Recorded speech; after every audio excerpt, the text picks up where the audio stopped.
एक जादुई पतीला मैजिक पॉट। सालों पहले सोना नगर में किशोर नाम का एक किसान रहता था। वह गांव के एक जमींदार के खेत पर काम करके किसी तरह अपना घर चला रहा था। पहले किशोर के भी खेत थे, लेकिन उसके पिता के बीमार होने के कारण उसे अपने सारे खेत बेचने पड़े। मजदूरी में मिलने वाले पैसों से पिता का इलाज कराना और घर का खर्च चलाना मुश्किल हो रहा था। वो हर दिन सोचता कि कैसे घर की स्थिति को बेहतर किया जाए। आज भी इसी सोच के साथ किशोर सुबह सुबह जमींदार के खेत पर काम करने के लिए निकला। खुदाई करते समय उसकी कुदाल किसी धातु से टकराई और तेज आवाज हुई। किशन के मन में हुआ कि आखिर ऐसा क्या है यहाँ। उसने तुरंत उस हिस्से को खोदा तो वहां से एक बड़ा सा पतीला निकला। पतीला देखकर किशोर दुखी हो गया। किशोर के मन में हुआ कि ये जेवरात होते तो मेरे घर की हालत थोड़ी सुधर जाती। फिर किशोर ने सोचा कि चलो अब खाना ही खा लेता हूँ। किशोर ने खाना खाने के लिए अपने हाथ की कुदाल उस पतीले में फेंक दी और हाथ मुंह धोकर खाना खाने लगा।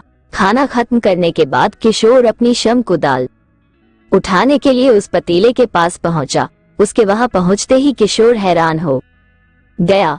उस पतीले के अंदर एक नहीं बल्कि बहुत सारे कुदाल थे। उसे कुछ समझ नहीं आया। तभी उसने अपने पास रखी एक टोकरी को भी उस पतीले में फेंक दिया।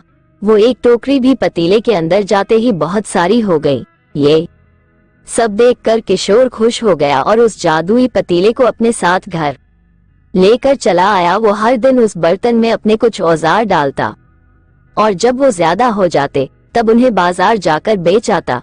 ऐसा करते करते किशोर के घर की हालत सुधरने लगी। उसने इस तरह से बहुत पैसा कमाया और अपने पिता का इलाज भी करवा लिया। एक दिन किशोर ने कुछ गहने खरीदे और उन्हें भी पतीले में डाल दिया। वो गहने भी बहुत सारे बन गए। इस तरह धीरे धीरे किशोर अमीर होने लगा और उसने जमींदार के यहाँ मजदूरी करना भी छोड़ दिया। किशोर को अमीर होते देख जमींदार सोहन को किशोर पर शक हुआ। वो सीधे किशोर के घर पहुंचा। वहां जाकर उसे जादुई पतीले के बारे में पता चला। उसने किशोर से पूछा, तुमने यह पतीला कब और किसके घर से चुराया? डरी हुई आवाज में किशन बोला, साहब, ये पतीला मुझे खेत में खुदाई के समय मिला था। मैंने किसी के घर चोरी नहीं की है।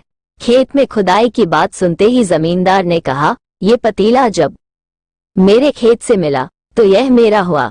किशोर ने जादुई पतीला ना लेकर जाने की बहुत मिन्नतें की, लेकिन जमींदार सोहन ने उसकी एक नहीं सुनी। वो जबरदस्ती अपने साथ वो जादुई पतीला लेकर चला गया। जमींदार ने भी किशोर की ही तरह उसमें सामान डालकर उन्हें बढ़ाना शुरू किया। एक दिन जमींदार ने अपने घर में मौजूद सारे गहने एक एक करके उस पतीले में डाल दिए और रातों रात बहुत अमीर हो गया। एकदम से जमींदार के अमीर होने की खबर सोना नगर के राजा तक पहुंच गई।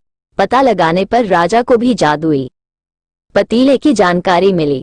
फिर क्या था, राजा ने तुरंत अपने लोगों को भेजकर जमींदार के यहाँ से वो पतीला राजमहल मंगवा लिया। राजमहल में उस जादुई पतीले के पहुंचते ही राजा ने अपने आसपास मौजूद सामान को उसमें डालना शुरू किया।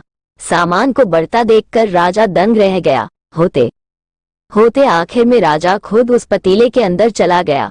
देखते ही देखते उस पतीले से बहुत सारे राजा निकल आए। पतीले से निकला हर राजा बोलता, मैं सोना नगर का असली राजा हूँ।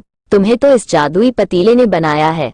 ऐसा होते होते सारे राजा आपस में लड़ने लगे और लड़कर मर गए। लड़ाई के दौरान वो जादुई पतीला भी टूट गया। जादुई पतीले के कारण राजमहल में हुई इस भयानक लड़ाई के बारे में नगर में सबको पता चल गया। इस बात की जानकारी मिलते ही मजदूर किशोर और जमींदार सोहन ने सोचा, अच्छा हुआ कि हमने उस जादुई पतीले का इस्तेमाल सही से किया। उस राजा ने अपनी मूर्खता के कारण अपनी जान ही खो दी। कहानी से सीख, जादुई पतीले की कहानी से दो सीख मिलती है। पहली कि मूर्खता का अंत बुरा ही होता है। दूसरी यह कि हर सामान का इस्तेमाल संभल कर करना चाहिए, अति हानिकारक हो सकती है। अगर आपको हमारी यह स्टोरी पसंद आई हो तो प्लीज लाइक और सब्सक्राइब कर दें। हमारी यह कहानी सुनने के लिए शुक्रिया। प्लीज लाइक और सब्सक्राइब।